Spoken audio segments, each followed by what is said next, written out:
Hey there, flower friends! Welcome to another week of DIY flowers with me, Carrie, from Flowers for Dreams.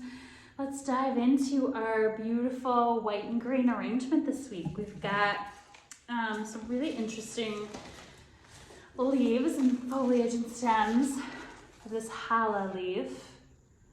This is a more modern leaf, I'd say. Nice greens and white variegation with some pinks. We have some scrub ivy, variegated scrub ivy. This sometimes it comes in with really big leaves. So if your scrub ivy looks a little different than mine, don't panic. The growth pattern is usually these branched leaves. I love variegated stems because I think it tends to give some energy and life to an arrangement. And then we've got another favorite, our Star of Bethlehem. Man, I wish I knew how to pronounce the scientific name of this. It's like Ornithogalum, but its common name is Star of Bethlehem. And I love it because it absolutely lasts forever.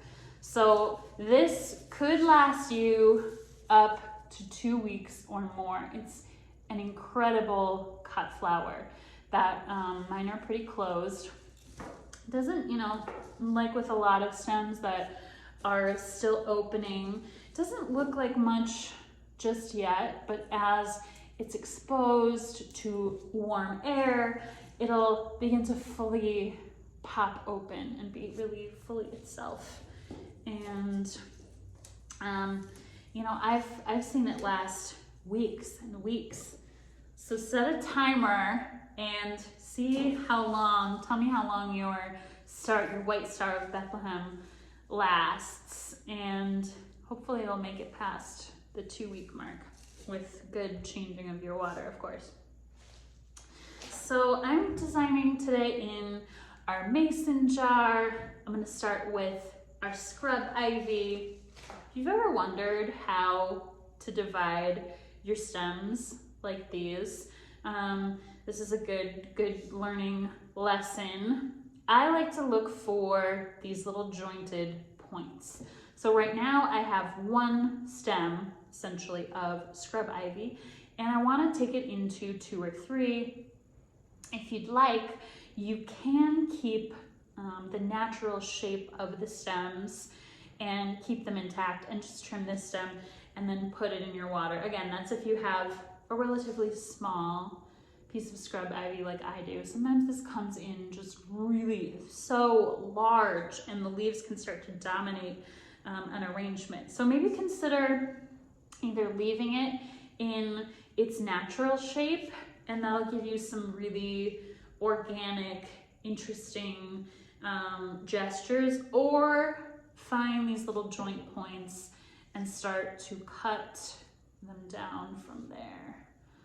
So I'll start just by kind of cutting the longest pieces off. That way I now have 3 different stems that I can add to the arrangement. Always give it a nice angled cut. So you're adding, even if you just cut it, I like to just be on the safe side and give it another fresh cut before putting it into water. No leaves below the water line. Pull that little guy off. But you can leave these jointed branches connected, again, if you like the natural shape of the branch. Or you can cut them down.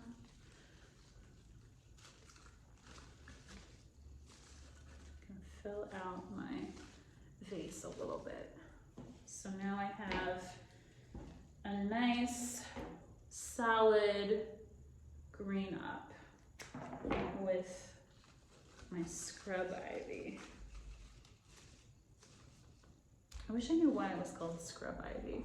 Kind of reminds me of privetberry a little bit, if you remember those from weeks past. Privet usually has natural green leaves and some of these blue little berries on them that are really distinctive. Let's add our Hala leaf next. This is a really interesting leaf. Obviously it's very tall, so you could cut it down, cut it in half. I'm gonna cut off some of the base of the leaf, just so I have a little bit, kind of this part. Cutting off this part that is really thick, so that I have a nice flat leaf. If you're used to working with a floral knife, a lot of florists will remove this part of the stem when they're working with leaves. Tea leaves are a common leaf. If you've ever seen that really classic green leaf wrap that is on the inside of a vase, I think it's more of a modern look, and that is fairly common. You'll take your sharp florist knife and just run it along the rib of that leaf to remove that little bumpy side so it can lay flat, and that helps the stem lay flat so that it can wrap around the inside. So what I'm gonna do is I'm just gonna fold this part in half. I gave it a little trim, and then you can kind of poke it through the base of the leaf to create this fun little loop. I'm just gonna trim off the end of that. And then pop that into your vase. Another technique that's nice is using stapler, believe it or not, of all things. So you could really go tall with these loops. So you could even take just a simple stapler you have at home, staple those pieces together, and that works just as well too. I'm going to point this end through the leaf. Maybe play with the height of your ribbon loops. You could also use it to line the inside of your vase. So if you want to wrap all three of those Hala leaves, maybe you want to do one small, one big, one small. Maybe you want to do sort of a really dramatic look with a levels, so short, medium, really tall. I'm gonna do, I think, try to do one shorter.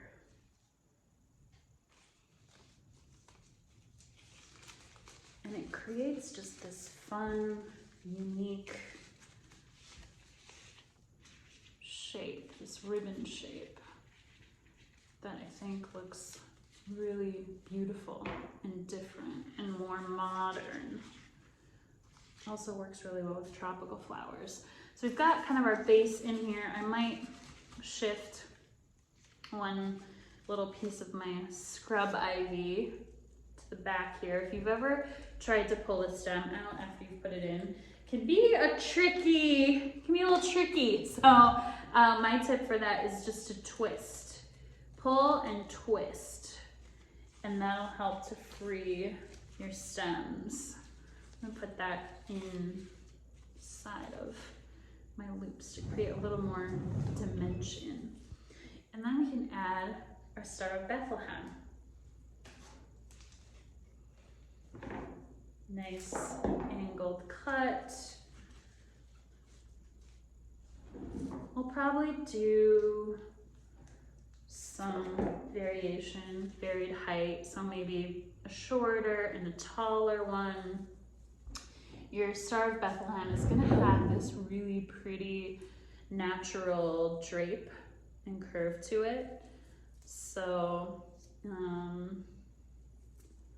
use that to your advantage. This works with a lot of our linear stems that have curves in them. Maybe it's a snapdragon, maybe it's a Star of Bethlehem. You could either curve it down, or maybe you want to point back up towards the arrangement. But your eye is going to follow. So wherever you position that little droopy part is where your eye will be drawn to. Since we have 7, if you know me, you know I love odd numbers. I'm gonna do a pairing of 3. 1, 2, 3, create a little moment over there, and then maybe a moment on this side. Here's a little trick.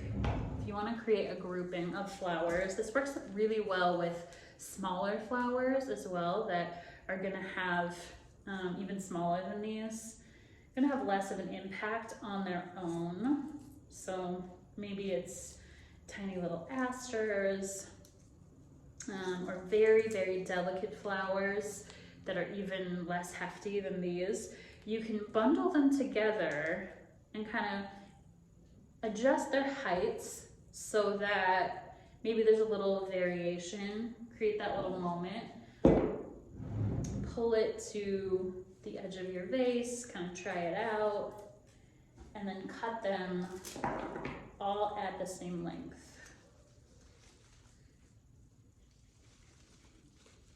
And you have that repetition, which we had that little pairing of 3 here, 3 here. I want this to be a little lower to balance out my tall moment over here. And then maybe my 2 little shorties in the front. And these will really start to come alive in a day or so. The little flower buds will open. They look kind of simple right now, but as they fully bloom, they're just gonna pop open, and you'll have these beautiful white clusters of tiny little blooms on these stems, which is another reason why I kind of left it up and out. All right, there we have it. A really pretty modern look with some ribbon loop, hala leaves, a little touch of pink, and then kind of that play of classic white and green. Thanks everybody for joining. See you next week.